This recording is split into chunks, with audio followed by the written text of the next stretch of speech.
Greetings, everyone. I'm your host, Karli, and welcome to the Magnifying Glass Podcast. This will be a solo podcast.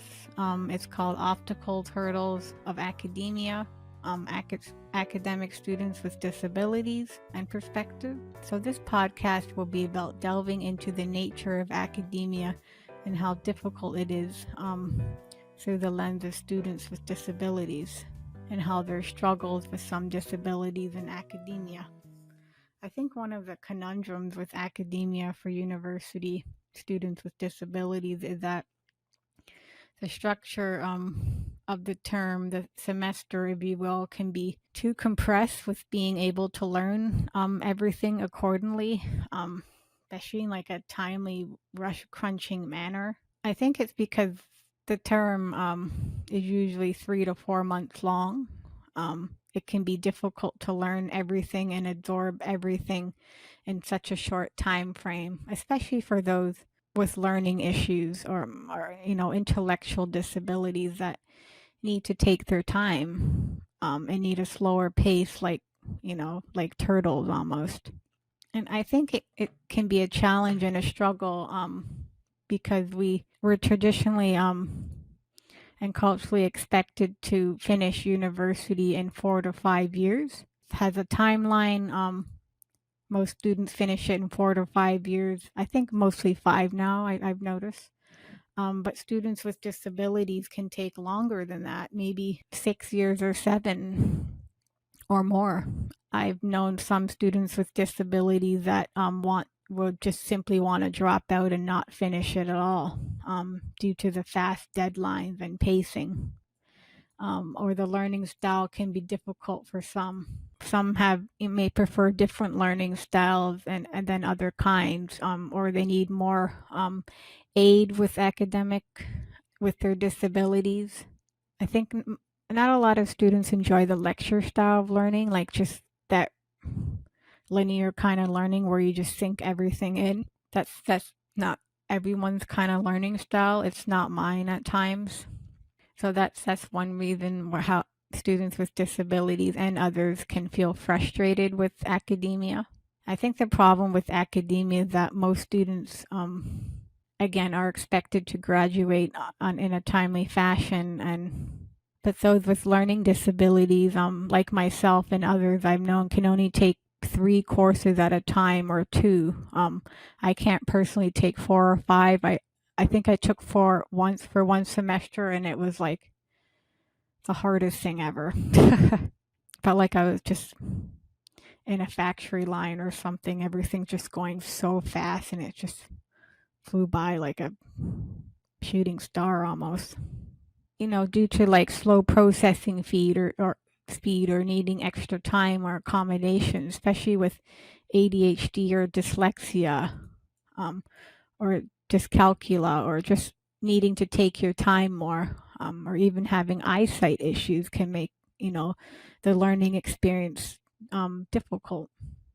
So there's a myriad of reasons as to why a student with disabilities would even need to lessen courses as well, and the crunching deadlines especially can be quite a sign of frustration. Especially there's so many assigned readings in the social sciences, like you have to read 1 reading a week in seminar, and you have like 5 or 4 or 3 courses. It's a lot to take in and read and soak in and digest, and that can be difficult as well. And I think the structure of academia can be very rigorous and mechanistic, making it difficult to keep up like a cheetah, if you will. And I always wished it were like more slower pace, maybe a little more experimental, like just not as that cookie cutter rigorous. Be able to savor that pace for a change. Have all the clock decided to stop completely and just stand still. I always thought that academia should be slower paced and not as quick. Even those who don't have disabilities, I found I talked to students, they do find it just too quick, and they rather it be slower to learn the material more. And I think the lecturing style overall can be challenging and just a bit droning at times. that you have to like listen and write simultaneously of what is being said with the lecturer, and some people need ample time to like. Some people just want to listen and not jot down notes. It can be difficult to do those two things at once, especially as I found. And not every lecturer is a great lecturer. And not everyone's a good orator like Martin Luther King Jr. Some lecturers just don't even want to be there. They like the research, or some just struggle with the lecturing, so it can be a bit droning in that sense. I think overall, like, just besides the disability perspective, but in a way, I think there needs to be more creativity and visual aid in lectures for versatility. Also, I think those with some disability in terms of physical, in terms of accessibility or intellectual, or even with ADHD, may find it a struggle with it, and it can be difficult to follow a lengthy period of time. And that some may prefer smaller settings like myself for better accessibility space. And if it is smaller, you might be able to, interact more one-on-one with the professor or lecturer. You're able to ask more questions and, have more of a tangible experience, I think. And I always thought, as a person who does not, I do have difficulty with lecture styles at times, and it's like there's a lot of multitasking involved and absorbing what's going around you, and there's just a lot of people. It just can be a little overwhelming and distracting. I wish more professors would include more visual aid in their lecture slides, whether that would be like photos, films, documentaries, or news reporting clippings, just to make it more vivid and interactive overall with disabilities. Making it less rigorous for a change, especially as a visual learner. Especially if you do have difficulty following like linear lectures all the time. It's nice to have that visual like perspective, I think, especially since I do have learning issues. So it's nice to, I think, to change things up. It just makes things less monotonous for like students with disability than students in general. It's just good to spice things up. And I think seminars can be problematic style of social interaction at times, because not every student would feel comfortable, sharing their most innermost thoughts on the assigned lecture readings. And some with disabilities might have difficulty sharing their inner thoughts on the readings with students, especially with strangers, and you're in public, and it can be hard for people with social anxiety, or intellectual disabilities as well, or especially people with Asperger's, like myself. I think it can be hard to interact in public with strangers. Moreover, I think that the seminar structure can be difficult for those who are hard of hearing, like myself. It can be difficult to pick up on what everyone is saying in the seminar setting, especially if it's in a circle style setting, because everyone is far apart from each other, and the design may not be suitable for certain students with disabilities. That need certain accessibility and accommodations as well. So it can be difficult, especially for hearing impaired people, I find, and just in terms of like shyness or social anxiety. People have trouble verbally speaking. Maybe they're not as eloquent as others, especially someone on the autism spectrum, and the fact that we do not know much about other students in seminars, like just all a group of strangers, and we just know each other's names. It's like we don't really know each other. We just dive right in the readings. Like, I just find it kind of aloof and closed off and cold. I just never really liked the idea of seminars in a way like that. It's just too professional almost. I find like it's just not the greatest like social atmosphere and environment for like fostering learning, I think, in a way. It's just kind of aloof at times and very professional. Maybe because I'm more of a creative person and I don't like that rigorness. It's the one pothole I have with academia. I think some students with disabilities like myself, it can be it can be difficult in terms of public speaking at times. I wish seminars were more like friendly and outgoing and, getting to know you kind of thing, like that The King and I song, the musical, Getting to Know You with Deborah Carr. I don't know. It just seems kind of cold and mechanical at times and just distant. I think people with disabilities, like it might be easier to warm up and get to know the person a little more, rather than just diving right into the readings and, hi, my name is this and blah, blah, blah. And it just doesn't feel like the best kind of social interaction, especially with on the autism spectrum. It can be hard to like talk to people and like, warm up to people, especially in groups, if you don't really know them that well. And people with autism don't have like the best social filter either, so we'll just say things sometimes and things like that, I suppose. It just overall, it can be a very structured environment. And I know social connections are important, but it just seems like it's just very linear, and I don't know, it's just not the greatest atmosphere, I find at times, especially for those who are creative as well. And I think in terms of accessibility and transportation to and fro, it can be difficult for a person with disabilities, especially with physical disabilities. Such as those placed in wheelchairs or walkers or a cane, or who are blind and they need that long stick to navigate their senses in the world. They have to take their time to and fro to get A to B to the university on campus. Not all campuses are small, and not all classrooms are condensed in like one localized clustered area, right? It can be dispersed and spread out everywhere. So it can be time consuming and difficult for those who are not able-bodied. So I think, just like in terms of geographic and architecture design and things like that, it's important to make sure that the campus is accessible for those with physical disabilities, and those who are elderly as well, that maybe need to take their time as well.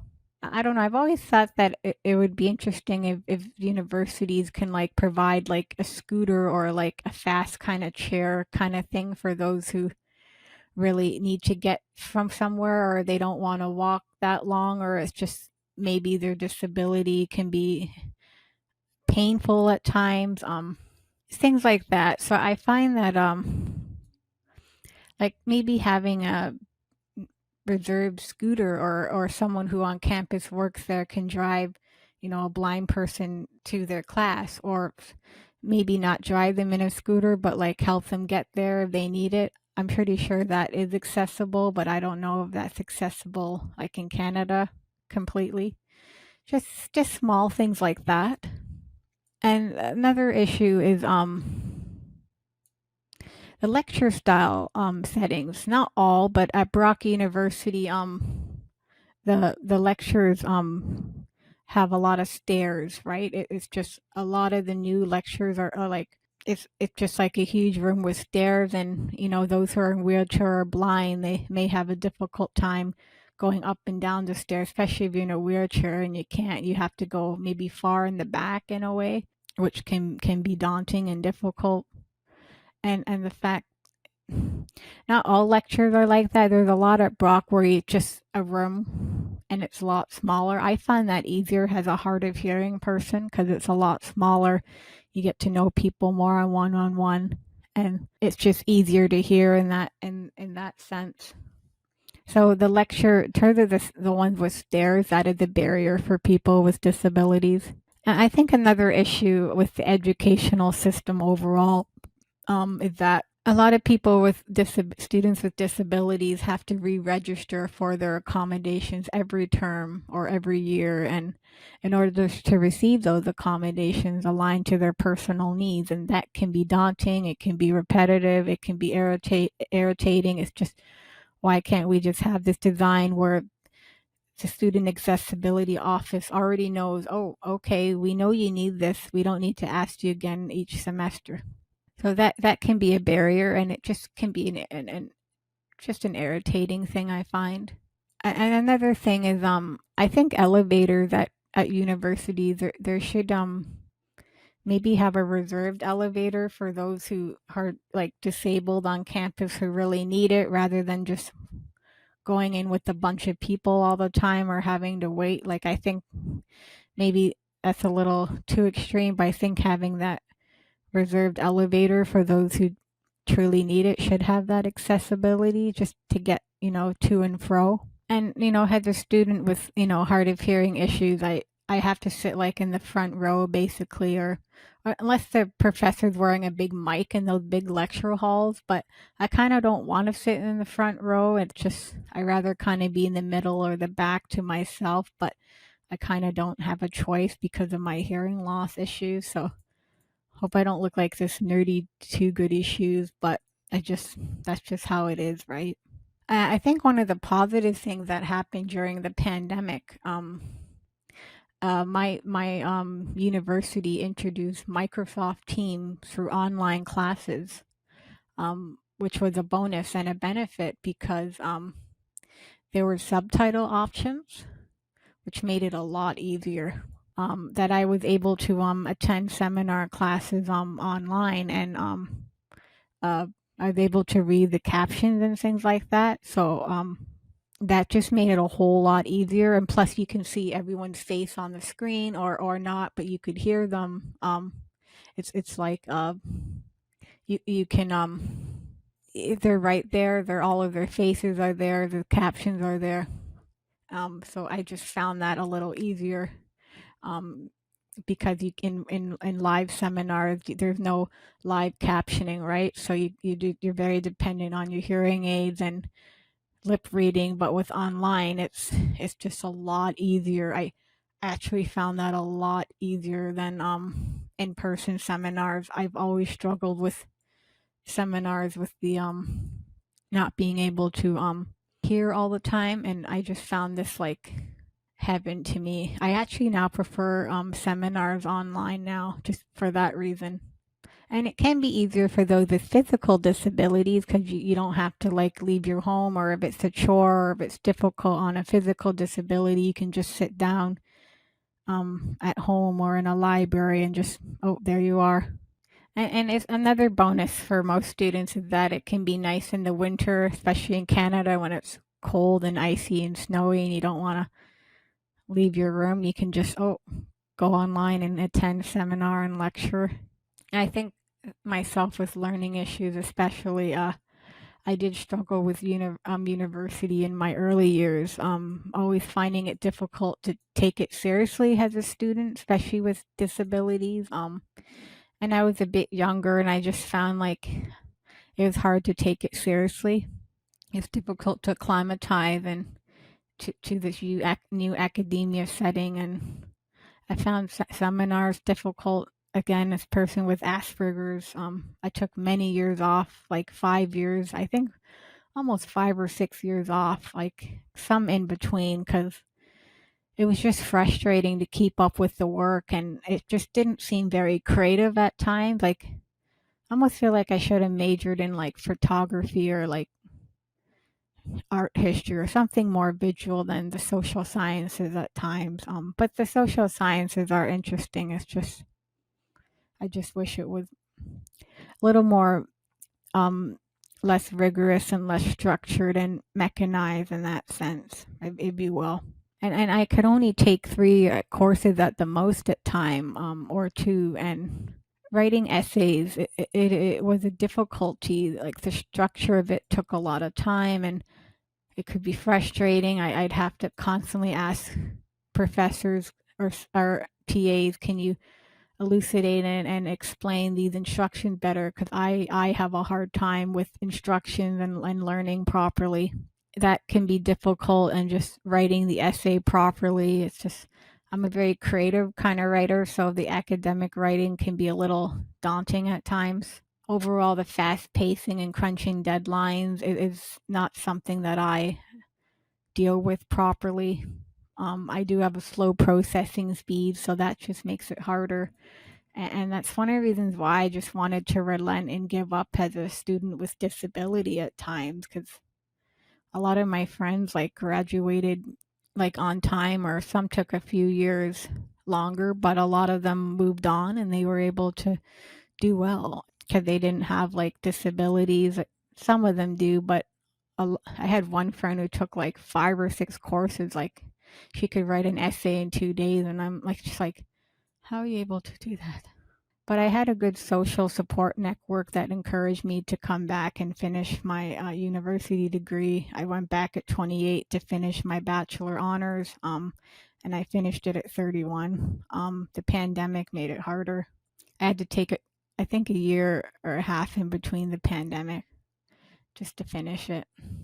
And also, I think, like, maybe not from a disability perspective, but I think university, it always felt like it should be designed for people who are 25 or older, just in terms of that maturity and life experience and, taking it more seriously. I find when I entered at 20 or 21, I just felt kind of naive and young still, and I didn't really know what to do. I think I changed my major like 5 times and I just couldn't decide. So when I came back at 28, I just felt a little more mature and grounded, and I took it very seriously. So even though there's a lot of academic conundrums and barriers and obstacles as a student with disabilities in academia, it does not mean we can work around it or be able to improve the situation and people's needs with disabilities. And I think there's still room to be made and work to be done, especially in terms of the fast pacing and structure style.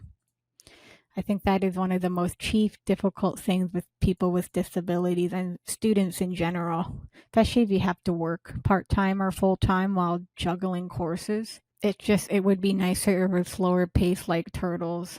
If it was just more tranquil and at ease, it would just make the learning experience overall better. But it has to be structured that way, or else, people won't graduate on time, or professors have research and other things to do. I just wish it were more creative and experimental and, more slow overall. And the lecture styles can be all right, but it can be a little too linear and monotonous. Once again, it's just nice to have that visual aid or smaller learning setting, or accommodate people with disabilities that have a certain learning style, but that's just how it is. It's just so structuredly paced. I think I saw this news clip on your Niagara TV, or was it Brock TV?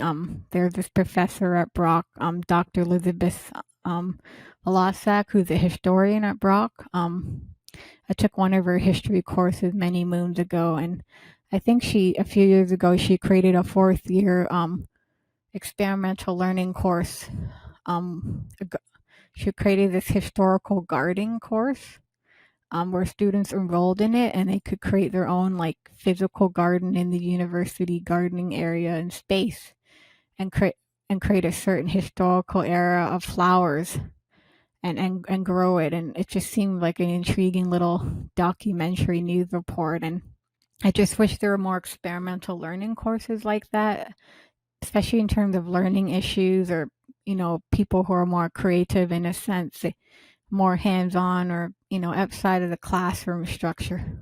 It just makes things more, liven and spice things up and interesting. And it's just more exciting to engage in with academia, I think.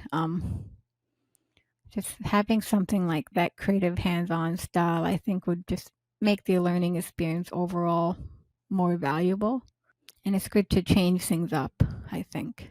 Well, I hope you enjoyed listening. If you have any thoughts or commentaries on the solo podcast and the episode, I would love to hear your opinion on it. Like, as a student with disabilities in academia, like yourself, has it been a struggle at all? Or a student without disabilities, like, what are your thoughts on academia, like the structure of it and all? How can it be changed? What can we do to enhance and improve it? I think there's a lot of work that needs to be done, but we can get there slowly and surely, right? Like one step at a time. Just things like that. I like academia. I hope to maybe become a professor or a lecturer. I'm not sure yet. The PhD is on my mind. It's just the structure of it can be daunting and difficult with disabilities. Not just that, it's just, I think sometimes, not all professors, but sometimes academics can be a little bit above their head, and in that ivory tower setting, right? It's good to come down to earth, if you will. It's just, sometimes it's just a little too elitist in some extent. Just things like that. It's just, I think there's a lot of work that needs to be repolished and revamped and tweaked in academia and in all sectors. Like for any organization or setting, right? Nothing is perfect or polished. It's just, I find from a disability lens perspective, it is just, there's a lot of work that needs to be done and changed, and for students in general as well. Well, thank you for listening, and I hope you enjoy the solo podcast, and I hope you all have a wonderful day.